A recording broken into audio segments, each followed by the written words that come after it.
ETF index mutual funds నేర్చుకుని stock మార్కెట్లో రాణించాలనుకుంటున్నారా? వెంటనే ఈ నెంబర్కి కాల్ చేయండి.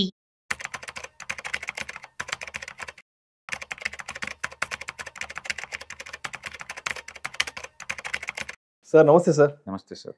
సుందరరావు గారు, ఇప్పుడు గోల్డ్కి సంబంధించి మనందరికీ బాగా తెలిసింది 22 క్యారెట్స్, 24 క్యారెట్స్. 22 క్యారెట్స్ అంటే మనం ఒంటి మీద ధరించే ఆభరణాలు, 24 క్యారెట్స్ అంటే గోల్డ్ బిస్కెట్లు, గోల్డ్ బార్లు.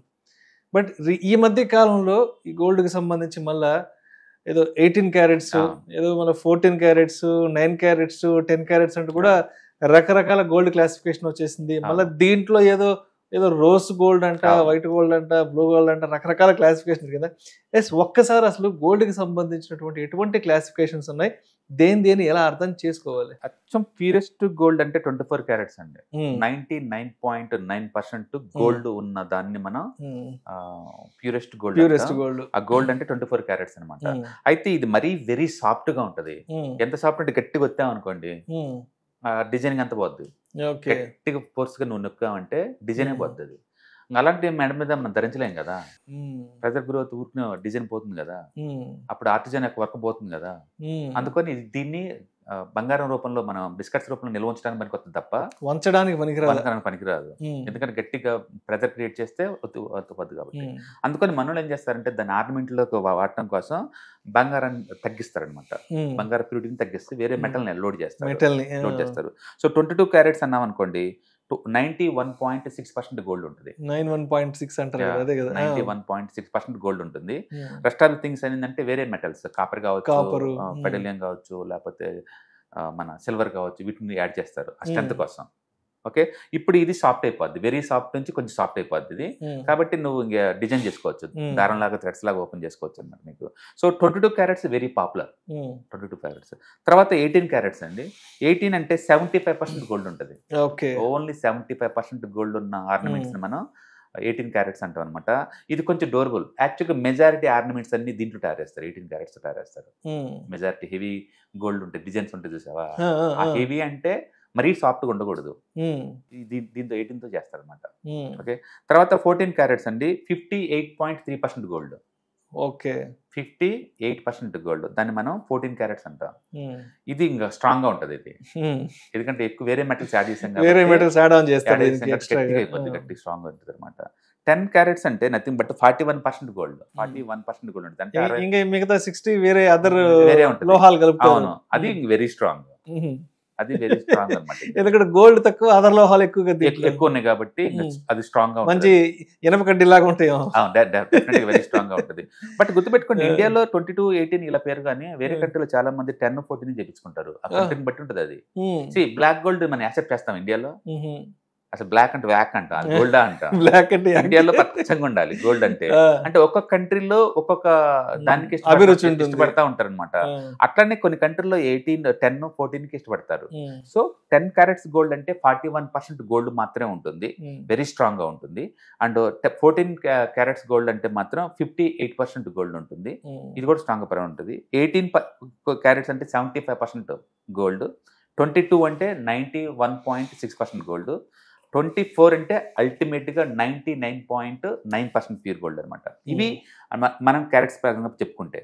ఓకే, ఇప్పుడు ఇదే కలర్ వైజ్ చెప్పామనుకోండి, గోల్డ్ మనకి ఇండియాలో అయితే ఎల్లో కలర్ చాలా popular, yellow colour. But abroad లో చాలా వాటిలో black, yellow, rose colour and silver colour, ఇవి చాలా పాపులర్, ఈ 4 కలర్స్ అనమాట. ఈ కలర్స్ ఎలా వస్తాయంటే, ఈ గోల్డ్ లో కనుక ఎక్స్ట్రా యాడ్ చేస్తారు కదా 18 క్యారెట్స్ అంటే ఇవన్నీ, ఆ యాడ్ చేసినప్పుడు సిల్వర్ గానీ, కాపర్ గానీ, జింక్ గానీ, లేదా పెలాడియం ఇలాంటి మెటల్స్ లోడ్ చేసినప్పుడు ఆటోమేటిక్ దానికొన్న కలర్ దీనికి అటాచ్ అవుతుంది. దానివల్ల గోల్డ్ కి ఆ కలర్ వస్తుంది అనమాట. ఓకే, అండ్ ఎల్లో కలర్ వచ్చింది అనుకోండి, ఆ ఎల్లో కలర్ 22 క్యారెట్స్ గోల్డ్ అనుకోండి, దాంట్లో 5% సిల్వర్, 2% కాపర్, 1% జింక్ కలుపుతారు, అందుకే నీకు ఎల్లో వస్తుంది. ఇది 22 క్యారెట్స్. అదే 9 క్యారెట్స్ గోల్డ్ అన్నాం అనుకోండి, గోల్డ్ 91 బదులు 37 పెడతాడు, అండ్ సిల్వర్ 42% పెడతాడు, అండ్ కాపర్ 20% పెడతారు.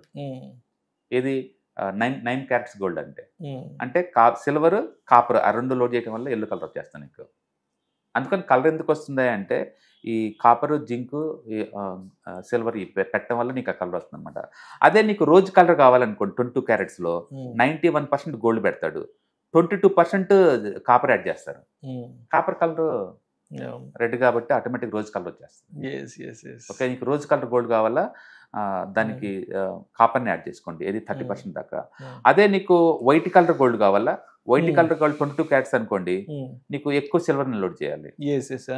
సిల్వర్ ఆల్మోస్ట్ 30% లోడ్ చేస్తారు, అందుకని నీకు వైట్ కలర్ వస్తుంది. అందుకని మీకు ఏ కలర్ కావాలి, కొన్ని కంట్రీలో బ్లాక్, ఈవెన్ బ్లాక్ కూడా వెరీ పాపులర్. ఓకే, సో వాళ్ళు ఏ కలర్ లోడ్ చేస్తాను దాన్ని బట్టి వస్తుంది అనమాట. సో గోల్డ్లో silver, zinc and copper and Palladium, ఈ మెటల్స్లో ఏ మెటల్ లోడ్ చేశారు అని దాన్ని పెట్టేసి నీకు బ్లాక్ కానీ వైటిష్ అంటే సిల్వర్ కలర్ కానీ రోజ్ కానీ అండ్ పింక్ గానీ వస్తాయి అనమాట. మీకు ప్యూర్ గోల్డ్ అయితే ఎక్కువ సార్లు లైట్ ఎల్లోయిష్ ఉంటుంది, ఎల్లోయిష్ ఉంటుంది అనమాట. సో అందుకని మనకి ఏ కలర్ కావాలన్నా లోడ్ చేయొచ్చు. అది ఎన్ని క్యారెట్స్ అవతల దాన్ని లోడ్ చేస్తున్నారు అంతనమాట. అది అంటే 18 క్యారెట్స్ చాలా పాపులర్. 18 అండ్ 22 మామూలు ప్యూర్ గోల్డ్ ఎక్కువ ఉంటుంది కానీ, బట్ 18 పాపులర్. 18 తర్వాత ఇప్పుడు నీకు ఏది లోడ్ చేస్తే ఆ కలర్ వచ్చేస్తుంది. అంటే చాలా మంది షాప్స్ వాళ్ళు ఏం చేస్తారంటే 18 క్యారెట్స్ని 22 అని చెప్పి కూడా అమ్మేస్తుంటారు చాలా మంది. ఆర్నమెంట్ లో ఉన్నప్పుడు మెయిన్ ఏంటంటే మీకు ఎంతకంత తెలుసుకొని తీసుకెళ్ళిపోవడం బెటర్. అండ్ బ్రాండెడ్ వాటిలో ఏంటంటే గ్యారంటీ కార్డులు, బైబ్యాక్ కార్డులు ఇస్తారు కాబట్టి తిరిగి ఇవ్వడం గ్యారంటీ. మన ఇంటి దగ్గర తెలిసిన వాళ్ళ దగ్గర తయారు చేస్తుంటారు, అక్కడ 18 22 ఇచ్చేస్తారు వాళ్ళు, ఆటోమేటిక్ మారిపోతుంది. బట్ పల్లెటూరులో ఏంటంటే వాళ్ళు కలర్ ని ఇష్టపడతారు. ఎల్లో ఇష్కుంటే ఎంత ఎల్లో ఇష్కుంటే అంత లైక్ చేస్తారు. బట్ వాళ్ళకి అర్థం కావాల్సింది ఏంటంటే ఆ ఎల్లో ఇష్ కలర్ అనేది గోల్డ్ నుంచి రావట్లేదు, వేరే మెటల్స్ వచ్చిన అర్థమతిసాలు. అందుకని కొన్ని కంట్రీస్ లో అయితే, ఆఫ్రికా లేదా వెస్టర్న్ కంట్రీస్ లో అయితే బ్లాక్ గోల్డ్ చాలా పాపులర్. వాళ్ళు డిగ్నిఫైగా ఉంటుందని చెప్పేసి బ్లాక్ పెట్టుకుంటారు. అది గోల్డ్ అనే విషయం మనం యాక్సెప్ట్ చేయం, మనం చేయం పర్టికులర్ గా. అందుకని ఇండియాలో గోల్డ్ అనేది ఒక స్టేటస్ సింబల్. చాలా మంది ఇన్వెస్ట్మెంట్ అనుకుంటారు కానీ ఇండియాలో అది ఇన్వెస్ట్మెంట్ కానే కాదండి, it's a status symbol. Okay, అది ఒక స్త్రీధనం లాగా ఇచ్చే ఒక వస్తువు అనమాట, అంతే. ఎందుకంటే ఇన్వెస్ట్మెంట్ అని చెప్తే నీకు క్యాష్ ఫ్లో ఉండదు, ఎంతకంత నాకు వస్తూ ఉండాలి అప్పుడప్పుడు. ఈ గోల్డ్ అలాంటివి ఏం రావు కదా, నువ్వు అమ్మవు కదా, ఎప్పుడు అమ్ముదాం అనుకుంటే ఎప్పటికి అమ్మలేదు జీవితంలో. అందుకని బెటర్ ఏంటంటే క్యాష్ ఫ్లో అసెట్స్ క్రియేట్ చేయడం చాలా ఇంపార్టెంట్. అందుకని బెస్ట్ ఏంటంటే మీరు ఇప్పుడు గోల్డ్ కొందాం అనుకుంటే ఈ కార్యట్స్ తో సంబంధం లేదు, ఈ కలర్ తో సంబంధం లేదు, అండ్ ఎప్పుడు కావాలంటే అప్పుడు కొనేలాగా, ఎప్పుడు కావాలంటే అప్పుడు అమ్మేలాగా ఉన్న ఈటీఎఫ్స్ బాగుంటాయి. కాబట్టి ఎంత చక్కగా ఒక ట్రేడింగ్ అకౌంట్ ఓపెన్ చేసుకోండి, ఈటీఎఫ్స్ కొనుక్కోండి. పర్టికులర్ కూడా గోల్డ్ పడింది అన్నప్పుడు, పెరిగింది అన్నప్పుడు సెల్ బటన్ నొక్కండి, చాలా ఈజీ. అదే గోల్డ్ కొన్నట్టు ఉంటుంది, ఎప్పటికి ఎంతకాలం ఉంచుకోవచ్చు, పెరిగినప్పుడే అమ్మేసుకోవచ్చు, మీ కంట్రోల్లో ఉంటుంది కదా. బట్ సెకండ్ క్వశ్చన్ ఏంటంటే అసలు గోల్డ్ ఎందుకు పెడదాం అనుకుంటున్నావు, సింగిల్ అసెట్లో ఎందుకు పెడదాం అనుకుంటున్నావు. మల్టీ అసెట్లో అయితే కంఫర్ట్ ఉంటుంది కదా, ఏదో ఒక పడితే ఏదో ఒకటి పెరుగుతుంటుంది కాబట్టి. సింగిల్ అసెట్ అనుకోండి, అది ఈక్విటీ కావచ్చు, గోల్డ్ కావచ్చు, టూ మచ్కి పడితే టూ మచ్ పెరుగుతాయి కదా. అందుకో రిస్క్ ఎంత టాలరేట్ చేస్తారని దాన్ని బట్టి కూడా మీరు డిజైన్ చేసుకోవచ్చు. నాకు రిస్క్ వద్దు అనుకుంటే better to go for multi assets. నాకు రిస్క్ తీసుకుంటారు, రివార్డ్ ఎక్కువ కావాలనుకుంటే సింగిల్ అసెట్ చూడండి, అది ఈక్విటీ కావచ్చు, రియల్ ఎస్టేట్ కావచ్చు, గోల్డ్ కావచ్చు. Thank you sir, thank you so much Sundara గారు. హాయ్, నేను మీ సుందర రామిరెడ్డి. ఈ వాలటిలిటీ మార్కెట్లో మనీ ఎలా మేక్ చేయాలని ఆలోచిస్తున్నారా? అంటే స్టాక్ మార్కెట్ బాగా బ్లీడ్ అవుతున్న ఈ టైంలో పోర్ట్ఫోలియోస్ అన్ని కూడా బ్లీడ్ అవుతున్నాయా? అండ్ ఈ వాలటిలిటీని ఎలా హ్యాండిల్ చేయాలి, లాంగ్ టర్మ్లో మంచి పోర్ట్ఫోలియో ఎలా బిల్డప్ చేయాలో ఆలోచిస్తున్నారా? అలాంటి వాళ్ళ కోసమే ఈ వెబినార్. రాబోయే ETFs, index funds and mutual funds వెబినార్లో పార్టిసిపేట్ చేయండి.